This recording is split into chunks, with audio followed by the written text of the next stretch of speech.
Voilà, bonsoir à tous, à toutes. Nous sommes ce mercredi 24 septembre 2025, c'est l'automne, vous vous en êtes rendu compte, je pense, pour la plupart. Et il est 19h30. Et avant d'attaquer notre quatrième cours de la série numéro 6 sur la guérison, nous avons vu au cours de ces 3 dernières semaines trois thèmes: l'importance de la croix, vue avec Christophe, la guérison et la foi, que nous avons vu avec Sandrine, et puis la semaine précédente, donc, nous avons vu avec Anne-Laure comment prier pour la guérison. Et avant d'aborder la quatrième partie, qui est avec une question relativement cruciale, ceux qui ne sont pas guéris, point d'interrogation, nous allons laisser la parole à Anne-Laure, de façon à ce qu'elle puisse intervenir. Voilà, merci Bruno. Alors, voilà, à la fin de chaque leçon, donc il y a des questions.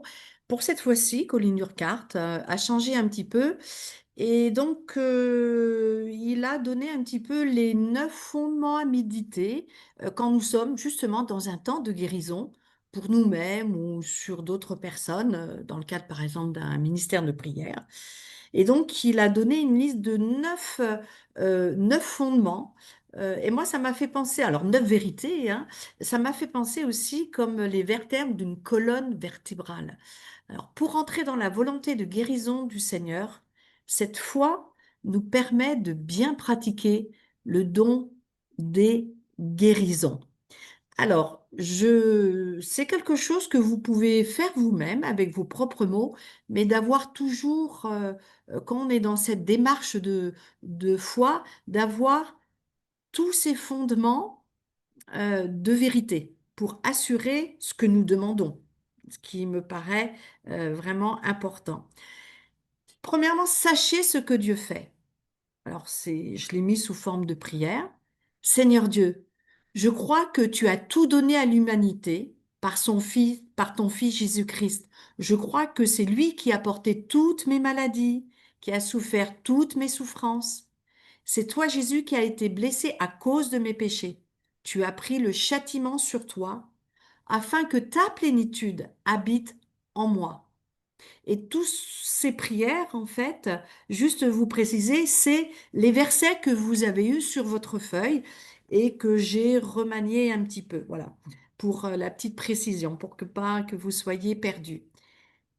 Je continue cette prière. Par-dessus tout, je crois que c'est par tes meurtrissures que je suis guéri. Merci pour ton sacrifice parfait pour ma vie, pour l'échange de ta plénitude à la place de ma pauvreté et ta guérison à la place de mes maladies. C'est le salut de mon âme et la restauration de ma vie spirituelle. Et merci pour cet amour que tu manifestes envers moi parce que tu veux me rapprocher de toi et tu veux nous rapprocher en famille unie en Christ. Le deuxième fondement, venez avec foi. Alors, juste une petite précision, Anne-Laure, excuse-moi, mais c'est repréciser la référence sur laquelle tu t'es appuyé pour ta prière, qui a été Ésaïe 53, les versets 3 à 5. Ah, tu veux que je le redise? Oui. D'accord, très bien. Alors, le deuxième, venez avec foi, c'est Hébreux 11, 1, Romains 10, verset 17, et Matthieu 8, verset 8 à 10. Voilà la prière. Que ma foi soit pleine d'assurance et d'espérance en qui tu es. Tu es celui qui guérit. J'ai confiance dans ce que j'entends de toi, Seigneur, de ce que tu me révèles en Christ. Je me soumets à ta volonté. J'entre dans une obéissance à ce que tu me montres. Mes yeux, mes oreilles sont sanctifiés par ta parole de vie. Ta volonté est une certitude de vie et de joie. Et ma foi est fondée sur tes paroles de guérison. Troisième fondement, venez humblement. Donc, il y a 2 versets, Matthieu 9, versets 18 à 22, et Michée 6, verset 8. Je crois ta parole qui dit que tout est possible à celui qui met sa foi et sa confiance en toi. Je le crois, Seigneur, et je mets ma confiance et ma foi pleinement en toi. C'est toi qui amènes la guérison dont j'ai besoin. Tu as le désir de me voir guéri, et je reçois simplement et humblement ta guérison, quelle qu'elle soit. Le fondement numéro 4, venez en pardonnant et en étant pardonné. C'est dans Marc 11, 25. Montre-moi, Saint-Esprit, si je n'ai pas pardonné à une personne, ce qui pourrait être un obstacle à ma guérison ou à toute autre demande. Fondement 5, priez guidé par le Saint-Esprit. Éphésiens 6, verset 18, Romains 8, verset 26-27, 1 Corinthiens 12, verset 9, et enfin 1 Corinthiens 14, versets 14 à 15. J'accueille ta présence toute-puissante, Saint-Esprit. Exprime-toi au travers de ma vie par des prières, des requêtes. Viens-moi en aide dans ma faiblesse, mes silences. Plaide en notre faveur. Merci de m'aider à prier avec intelligence, mais aussi par cette arme merveilleuse, mystérieuse, mais si puissante que la langue parfaite des cieux, afin que ta volonté soit seule à être accomplie et non la mienne. Fondement 6. Ne priez pas seulement pour la guérison, guérissez dans le nom de Jésus. C'est Acte 3, versets 6 à 7. Je déclare que seul ton nom Jésus-Christ est celui qui guérit parfaitement dans ta volonté. Tu nous donnes une parole d'autorité parce qu'elle est bâtie sur le fondement de Jésus-Christ et la puissance d'accomplissement du Saint-Esprit. Et là où il y a l'Esprit, il y a la liberté du Seigneur de nous bénir. Fondement 7, c'est prier avec action de grâce. C'est Philippiens 4, versets 4 à 7. Je ne veux pas oublier de me réjouir continuellement en toi, Seigneur, de ne pas m'inquiéter pour quoi que ce soit dans ce que je demande, mais ce désir en moi de toujours entrer en dialogue avec toi pour te partager mon cœur, mes besoins, ceux des autres par la prière, les supplications parfois aussi. Je te remercie de m'accompagner dans ces combats, que ta paix qui surpasse toute intelligence me garde, c'est-à-dire mon cœur et mes pensées, en union avec toi, Seigneur Jésus. Et avec toi, oui, tout devient possible et miraculeux, plein d'espérance. Le fondement 8, restez ferme dans la foi, nous attendant à recevoir. Et c'est dans les versets Marc 11, 22-24, Matthieu 17, verset 20, et Matthieu 21, versets 21 et 22. Aide-moi à rester ferme dans ma foi, tout en attendant de recevoir ma guérison. J'ai cette foi véritable dans ta personne. Je vais marcher par la foi, tout en rejetant tout doute de ton intervention divine. Ma foi, si petite comme un grain de moutarde, va grandir et devenir une montagne pour faire face à tous mes ennemis. Je place toute ma confiance en toi. Et le dernier fondement, tout est grâce de Dieu. Et les deux versets que Colin Urquhart proposait, Jean 1, verset 16, et Éphésiens 2, versets 4 à 9. Je déclare que nous avons tous reçu de ta plénitude, grâce sur grâce, et nous t'en remercions. J'ai reçu ta plénitude, et elle vient fortifier ma foi dans ce que tu es et dans ce que tu vas faire, toi qui es ce grand et merveilleux Seigneur de gloire et d'amour. Merci pour ce don de guérison. pour moi-même et pour le transmettre à d'autres, pour les voir touchés par ta grâce de guérison. Nous sommes assis dans les lieux célestes avec toi, Jésus, à la droite du Père, et nous régnons dans ce que nous sommes en toi, à partir de ce que tu es éternellement. Amen. Voilà, donc c'était une proposition et donc à vous aussi d'avoir vos prières et de vraiment euh, euh, garder dans vos pensées, dans votre cœur, tous ces fondements, ce pourquoi nous pouvons espérer dans la guérison.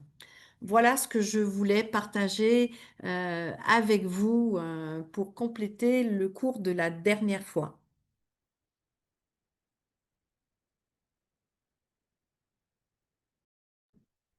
Merci Anne-Laure pour ce rappel qui, je pense, portera du fruit. Merci pour ces prières qui sont montées devant le trône de Dieu. Et nous nous réjouissons de nous retrouver maintenant pour la suite de ce cours sur la guérison. Et comme je l'ai précisé tout à l'heure, après avoir vu l'importance de la croix, la guérison, la foi, et donc comment prier pour la guérison, la dernière leçon qu'avait abordée Anne-Laure, nous allons aborder cette quatrième partie qui s'intitule « Après la prière, virgule, la foi ». Et ce cours commence avec une question que Linurkart nous interpelle là-dessus, sur le domaine de « et ceux qui ne sont pas guéris ?» Grande question. Et il est possible que pour beaucoup d'entre nous, ce soit une question brûlante qui se soit posée à nous durant ces 3 dernières études. Peut-être que quelques-uns ont pensé « Oh, ça semble facile quand vous en parlez », mais quand nous essayons de mettre ça en pratique, cela devient alors si difficile. Une des questions que l'on se pose toujours, c'est la suivante. Pourquoi les personnes ne sont-elles pas toujours toutes guéries? Et alors, on cite des Écritures en disant « Jésus guérissait tout le monde ». Eh bien, en fait, ce n'est pas tout à fait exact, comme nous le rappelle Colin Urquhart. Il nous dit qu'il est écrit en effet un détail à ce sujet, c'est que Jésus guérissait tous ceux qui, détail important, tous ceux qui venaient à lui. Il n'a pas guéri tous les malades d'Israël de l'époque, il a guéri ceux qui sont venus à lui. Souvenez-vous qu'il est dit qu'il n'a pas pu faire de grandes œuvres, vous vous rappelez, à Nazareth, là où il a grandi, à cause de l'incrédulité. Tout ce qu'il a pu faire, ce fut de guérir quelques malades. Et voici donc le grand problème, l'incrédulité.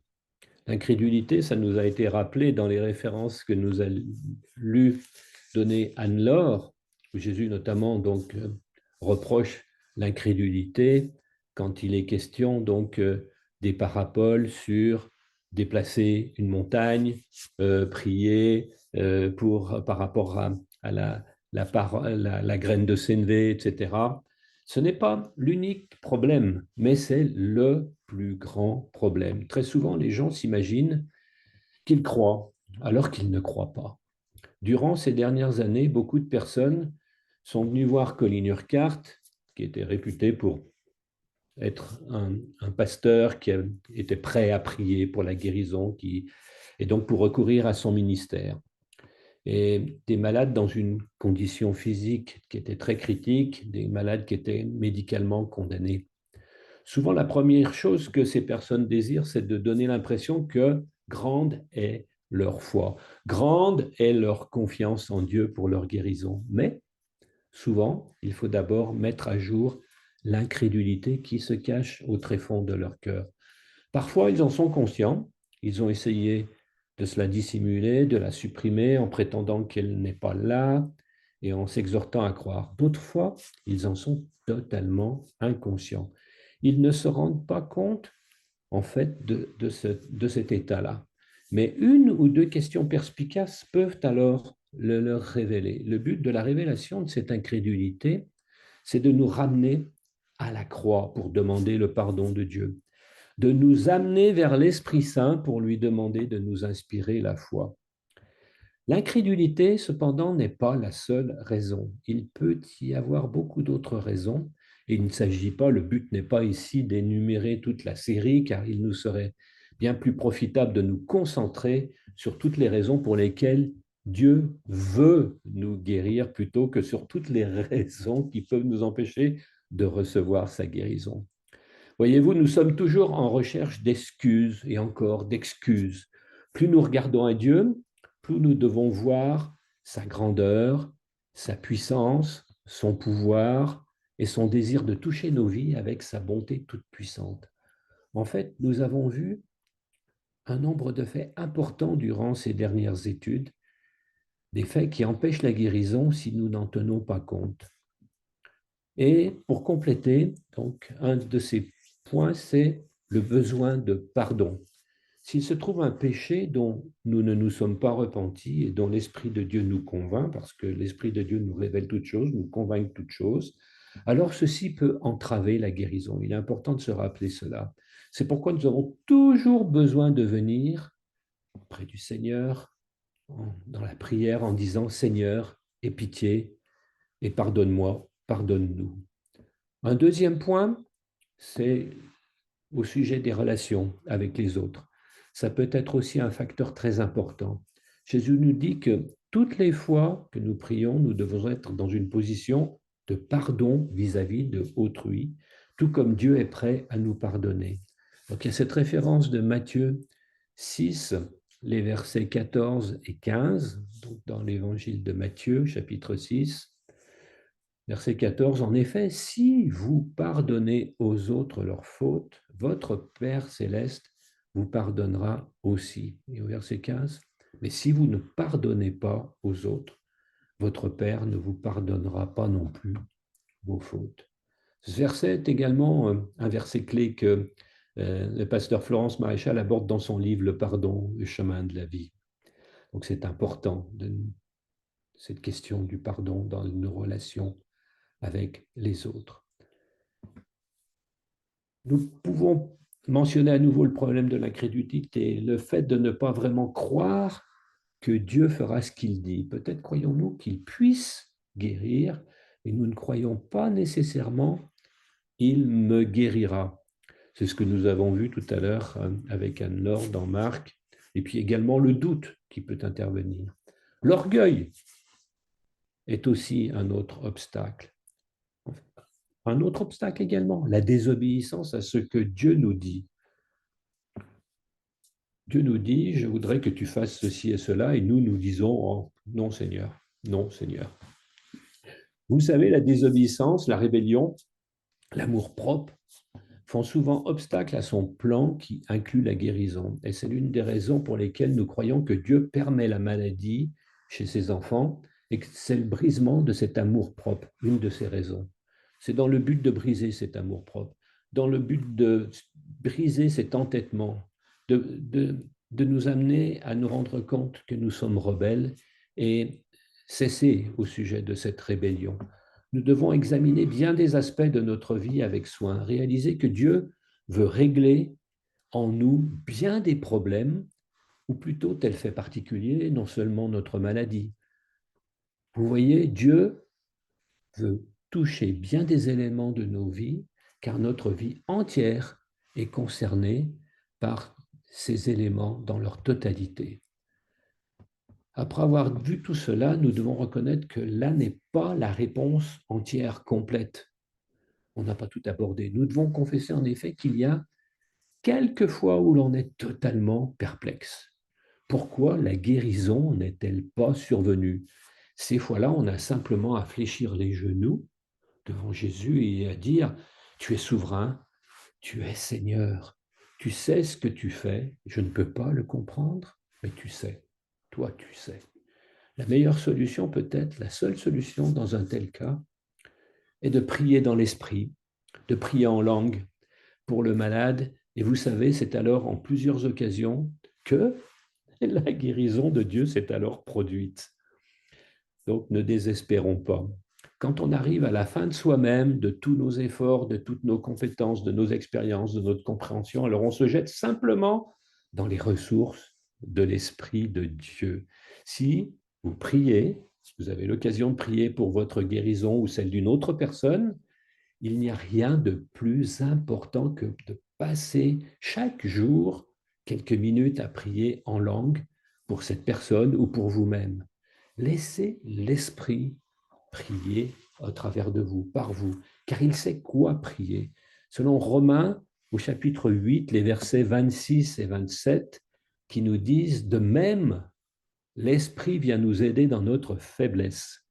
En effet, nous ne savons pas prier comme il faut, mais l'Esprit lui-même intercède en gémissant d'une manière inexprimable. Et Dieu, qui scrute les cœurs, sait ce vers quoi tend l'Esprit, car c'est en accord avec Dieu qu'il intercède pour les membres du peuple saint. Dieu scrute nos cœurs et il sait toutes choses. Merci Saint-Esprit. Et si vous n'avez pas ce don de prier en langue, continuez à le demander à Dieu. Et croyez que c'est son dessein de vous le donner. Entrez dans ce don alors et utilisez-le. Dieu veut rendre votre vie de prière beaucoup plus efficace. Pourtant, il y a cependant de chers chrétiens, de merveilleux saints de Dieu, qui meurent de maladie. Et certains meurent jeunes, prématurément, ils n'ont pas eu ainsi leur compte de vie. Certains même sont des enfants. Que pouvons-nous dire à propos de telles situations? Bien que Linurquart, lui, ne désespérait pas. Il nous encourage. Et il dit, et vous, désespérez-vous en de tels cas? Il y a très souvent la tentation de penser qu'avons-nous fait de travers? N'avons-nous pas assez cru? Avons-nous agi vraiment de la bonne manière? Ne croyez pas que ce soit généralement les bonnes questions dans de telles circonstances. Si nous avons vraiment recherché le Seigneur, si nous avons été ouverts à ce qu'il nous a dit et si nous avons été obéissants à ses directives par l'Esprit, Colin Urquhart espérait de son vivant que si vous n'aviez pas encore un exemplaire de son livre, Tout ce que vous demanderez en mon nom, vous auriez la possibilité de vous en procurer un. Alors, pour information, on peut toujours se trouver ce livre sur Amazon ou sur Fnac.com, par exemple. Donc, si vous le souhaitez, vous cherchez. Ils existent d'occasion pour environ 5 euros. Donc, la raison pour laquelle attendait à ce qu'on lise ce livre, c'est parce qu'il dit qu'il n'y traitait pas seulement de la prière avec foi, mais quelques chapitres se rapportent aussi à la guérison. Et dans ceci, vous verrez alors à ce moment-là comment la plénitude de Dieu pour nous n'est reçue que partiellement au cours de notre vie terrestre. Quand nous serons avec le Seigneur, tout ce que nous n'aurons pas été capables de réaliser, de nous approprier, de recevoir ici-bas, nous le connaîtrons pleinement au-delà. Souvent, moi, je dis, Seigneur, quand on sera là-haut, j'espère qu'il y a un grand un grand auditorium, et puis où il va y avoir des vidéos qui vont passer et où on va voir absolument tout en images, les pourquoi, les questions, les réponses aux questions qu'on s'est posées. Et donc là, nous aurons même là-haut un nouveau corps ressuscité, c'est ce qui nous est promis. Ainsi, ce corps qui dépérit serait remplacé par un nouveau corps impérissable. Alléluia. Et nous serons semblables à Jésus quand nous le verrons. Telle est la promesse. C'est la guérison finale, la guérison parfaite. Et si quelques amis ou parents meurent et sont avec le Seigneur, en aucune façon vous ne pouvez être triste et désolé pour eux. C'est souvent que quand on arrive à des funérailles et que les gens sont décédés de maladie, mais les commentaires, c'est ben voilà, maintenant, il est complètement guéri là où il est. même s'ils sont morts prématurément, parce qu'ils sont dans la plénitude de joie, ils ont été régénérés et ils sont restaurés vis-à-vis de Dieu dans la plénitude de vie. Ça, c'est l'espérance que nous avons. La tristesse et le chagrin que nous ressentons, c'est uniquement pour nous-mêmes, car nous avons perdu un être que nous estimions profondément, mais comment pouvons-nous être désolés pour eux? La mort n'est pas la fin, c'est l'entrée dans la guérison totale, la résurrection du mort en Jésus. Alléluia. Moi, je me souviens être allé à une cérémonie de funérailles pour un médecin anatomopathologiste qui était décédé donc de maladie. Et ce qui s'était passé, c'était justement à Saint-Chamond, dans l'église de Saint-Pierre à Saint-Chamond, où en fait tout était lumineux, des fleurs blanches, et que le prêtre qui avait introduit avait célébré l'entrée de ce médecin dans le royaume. Et donc on s'était réjoui de cette entrée dans le royaume, l'entrée dans sa guérison totale. Et vous savez, nous avons besoin de voir positivement comment Dieu utilise toutes ces situations. N'avez-vous pas connu des gens qui ont porté leur maladie avec une grande joie, avec une grande paix, quand on allait leur rendre visite, loin de les avoir réconfortés, on est reparti sachant que ce sont eux qui nous avaient réconfortés. Et parfois, la grâce et la puissance de Dieu, à ce moment-là, débordent vraiment d'eux. Avez-vous connu des cas où, à la suite de la mort d'un enfant, beaucoup se sont tournés vers le Seigneur?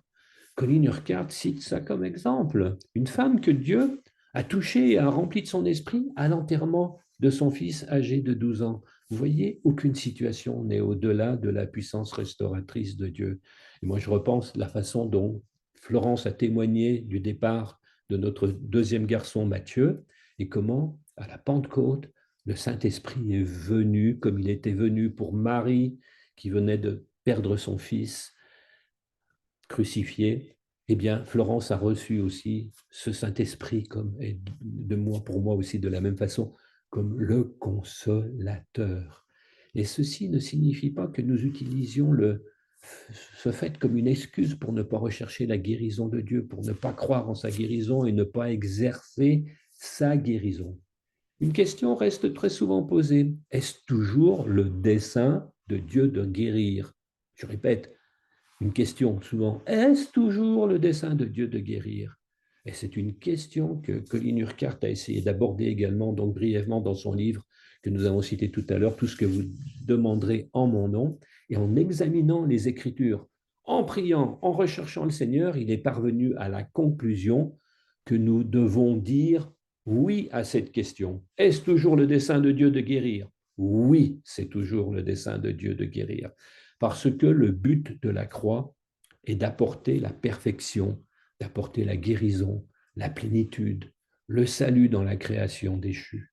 Et pourtant, vous savez, dans un certain sens, Dieu ne peut pas toujours réaliser en nous le meilleur à cause de notre incrédulité, comme nous l'avons rappelé tout à l'heure, ou de notre faillite, de notre péché, des choses non confessées, et pour bien d'autres raisons. Dieu apprécie bien différemment de nous les circonstances et même la vie humaine. Difficile d'être à son niveau, à sa façon de penser. Voyez-vous, si vous pensiez que la vie humaine est tout ce que vous possédez, vous vous y accrocheriez, vous vous y cramponneriez avec la dernière parcelle de vos forces, et le pire pour vous en ce monde serait de laisser cette vie humaine vous échapper. Mais ce n'est pas ainsi que Dieu nous voit. Dieu nous voit quitter cette vie pour entrer avec lui dans la gloire. Et même lorsqu'il reprend un très cher enfant chrétien ou un adulte prématurément, et là je pense à notre frère Carlos Payan, qui est pour nous est parti prématurément, mais nous pouvons comprendre les raisons de Dieu. Il ne regarde pas ceci comme étant la fin, il ne regarde pas ceci comme le pire désastre qui puisse se produire. Il se voit prenant cette personne pour être dans sa gloire. Il voit alors très souvent d'autres personnes venir dans son royaume qui sont amenées ainsi à le connaître et à l'aimer au travers de ces circonstances. Voilà le plan de Dieu, quelquefois. reprendre quelqu'un pour en amener d'autres à lui et à le connaître et à l'aimer. En fin de compte, nous avons à fléchir les genoux face à la volonté et face au plan souverain de Dieu. Nous devons fléchir nos genoux. Mais nous devons nous rappeler que son plan, c'est un plan de guérison, de plénitude, de salut. Et c'est le témoignage de dizaines, de centaines, de milliers de personnes qui sont guéries miraculeusement chaque année par l'intervention de Dieu. Nous pouvons rechercher les témoignages de guérison, par exemple, au cours des réunions de l'AIMG.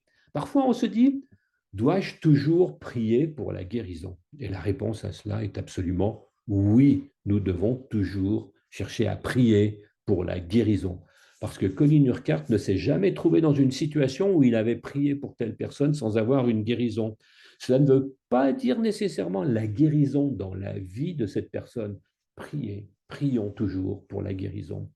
Colin Urquhart a parfois été appelé au chevet de personnes qui étaient considérées comme mourantes, et où on lui demandait, voudriez-vous, s'il vous plaît, cher pasteur, prier pour mon parent avant qu'il ne meure? C'est là où on fait référence à cette prière d'appeler les anciens pour cette, entre guillemets, extrême onction. Et il est arrivé alors, quelquefois, il a ressenti qu'il ne pouvait pas parler de mort pour cette personne. Il ne pouvait pas partager avec elle sur ce sujet. Et Dieu nous a appelés à apporter sa vie, et il a prié. Et Dieu a alors miséricordieusement guéri cette personne. On commence donc toujours par prier pour apporter la vie et la guérison. C'est un impératif. Mais parfois, Dieu, par son Saint-Esprit, rend témoignage à nos cœurs que telle maladie va aboutir à la mort. Ce n'est pas une raison pour être triste, pour être découragé, pour être abattu. Non, vous savez seulement que vous pouvez agir pour cette personne de façon à la préparer pour la gloire à venir, afin qu'elle puisse quitter cette vie en paix avec les autres. Telle est la guérison. Moi, je me souviens toujours quand mon père est parti, quelques minutes avant qu'il parte, j'ai pu partager avec lui et lui dire, papa, est-ce que c'est tout OK dans ta vie? Il avait donné sa vie à Jésus quand Laurent et Mathieu avaient été passés par les eaux du baptême.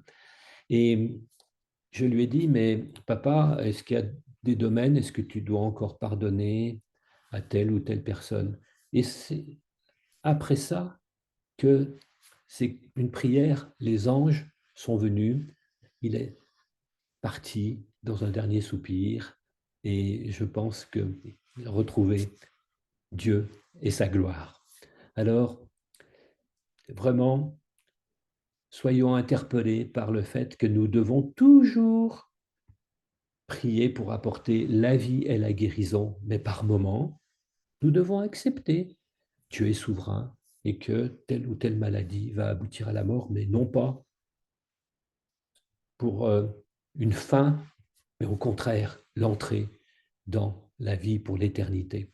Il y a beaucoup d'aspects de la guérison que nous n'avons pas pu évoquer dans ce chapitre 6, dans ces 4 parties. Plus tard, dans le cours, on aura un autre enseignement, comment apporter la guérison aux autres. Mais il en a été dit, je pense, assez suffisamment dans ce chapitre pour nous encourager, pour encourager notre foi, pour encourager la dépendance de notre vie au Saint-Esprit dans nos prières, afin qu'il soit glorifié dans notre vie et dans celle des autres par la guérison qu'il nous a rendus capables de leur apporter. Parfois on dit, vous les chrétiens, vous voulez le meilleur dans les deux mondes. Hein, comme certains disent, vous voulez le beurre et l'argent du beurre. Hein. Vous voulez le meilleur dans les deux mondes. La guérison de Dieu maintenant, et si la guérison ne se concrétise pas, alors vous avez la victoire sur la mort dans la résurrection. Alors à cela, nous répondons Amen, Alléluia, nous avons le meilleur dans les deux mondes. Nous avons la progression constante de la guérison, la perfection, la purification, l'œuvre de salut de Jésus dans cette vie. Et par-delà la tombe, nous avons la guérison finale avec Dieu en Christ pour les siècles des siècles. Comment pouvons-nous faire autre chose que de nous réjouir de telles merveilleuses vérités? Joignons-nous avec Jésus dans la lutte contre tout ce qui est mauvais, souffrance, douleur, destruction. Car Satan, c'est le voleur qui vient dérober, égorger, détruire, tuer donc. C'est ce que nous dit l'évangile de Jean, chapitre 10, verset 10. Et il n'y a rien que Satan aime davantage que de dérober aux gens leur santé.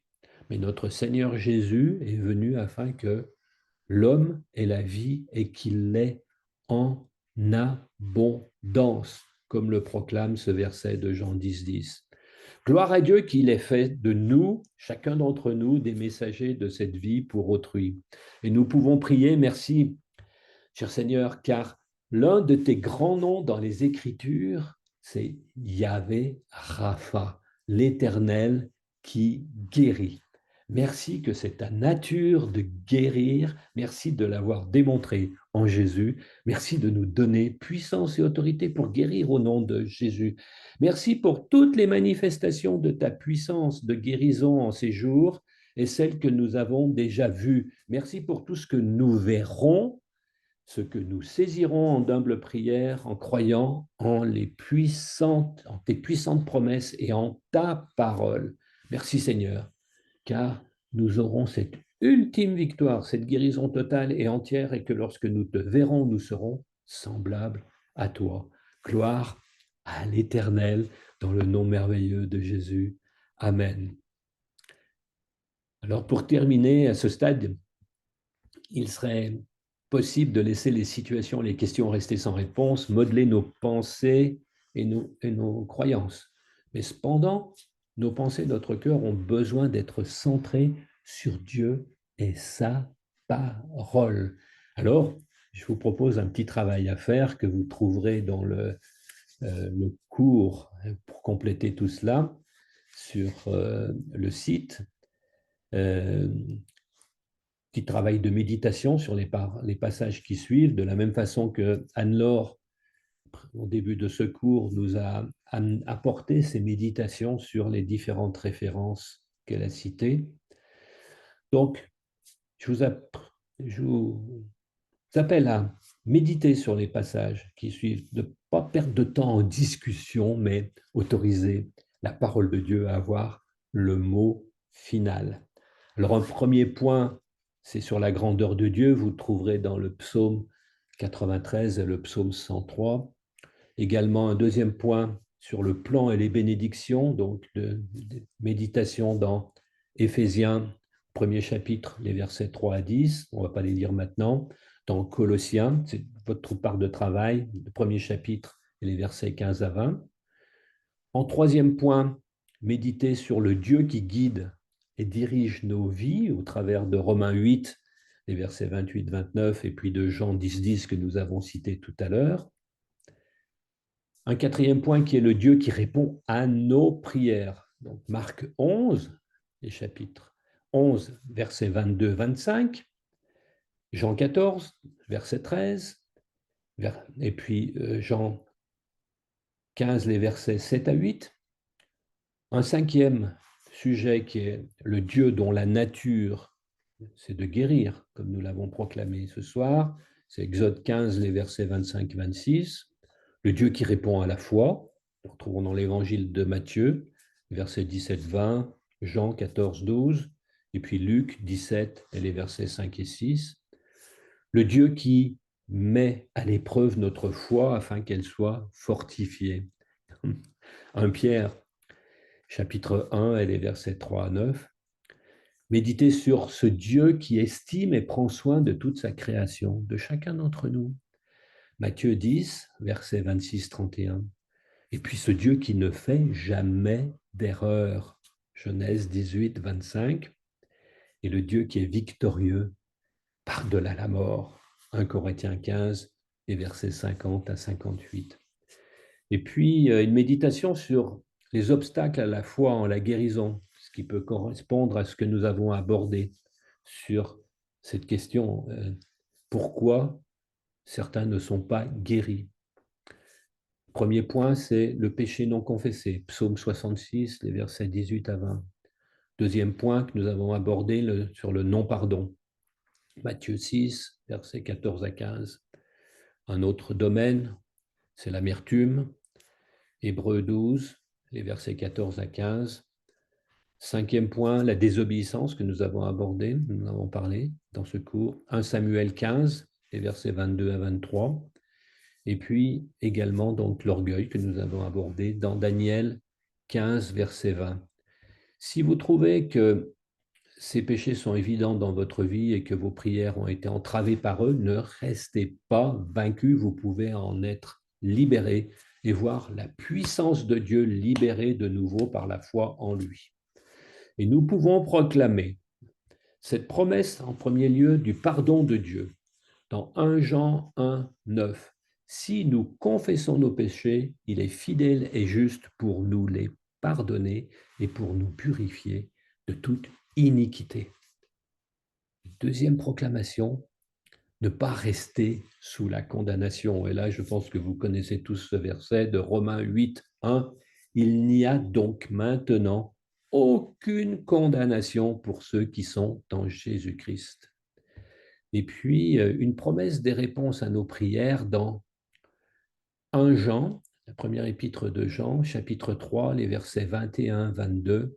Bien-aimés, si notre cœur ne nous condamne pas, nous avons de l'assurance devant Dieu.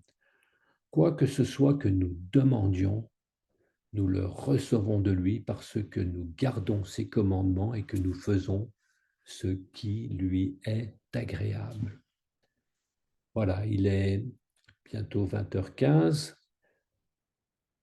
Le prochain cours, mercredi 1er octobre, et ce sera un Zoom ouvert sur le thème de la guérison, auquel Christophe, Anne-Laure, Sandrine et moi-même nous participerons, ainsi que Florence. Et puis, il y aura une reprise seulement la semaine qui suivra Soukhot et la fête des cabanes. Donc, vous avez tous rendez-vous mercredi 8 octobre en présentiel et sur Zoom et YouTube. Donc, pour ceux qui peuvent être à l'abri ce 8 octobre, vous serez les bienvenus. Et puis, le 15 octobre, donc dans 3 semaines, Anne-Laure commencera une nouvelle série sur le thème du corps du Christ. Et ensuite, nous aurons une petite interruption de 2 semaines due aux vacances scolaires. Alors, je prie que vous soyez encouragés malgré tout ce soir par ce sujet qui était un petit peu difficile à aborder sur la guérison, mais qui nous amène des éléments de réponse et puis qui nous amène une assurance que ce Dieu est un Dieu qui cherche à guérir en tout temps et que nous devons toujours prier pour la guérison face à la maladie en face de nous ou pour nous-mêmes. Alors soyez bénis, soyez encouragés, bon travail de méditation et donc à la semaine prochaine pour un temps de partage. Préparez vos questions et reprenez un petit peu tous ces cours sur la guérison. C'était vraiment un temps particulier. Nous aurons très prochainement, je crois que c'est le samedi 11 octobre à Saint-Étienne, Steve Blacka qui interviendra le samedi dans le cadre de l'AIMG justement, donc pour la guérison et qui sera le samedi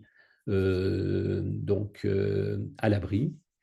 Dans le cadre donc, de l'Association internationale des ministères de guérison. Il est invité par l'association AIMG Saint-Étienne. Et puis il sera également avec nous le dimanche 12 octobre au matin pour partager ce qu'il a sur son cœur. Et ensuite, chose importante pour ceux qui sont dans la région, nous serons au Palais des Expositions à Saint-Étienne pour un super concert avec Glorious. C'est organisé par l'association diocésaine de Saint-Étienne. C'est gratuit, il suffit de s'inscrire. Toutes les informations sont sur le site. Et je vous encourage à ce qu'on soit nombreux à se retrouver. Là-bas, il y avait déjà plus de 5000 participants inscrits. Et il y a un nombre de places limitées à 6000 et quelques, je crois. Donc, inscrivez-vous vite. Alors, à très, très bientôt pour tous ces rendez-vous. Et soyez bénis. Bonne soirée.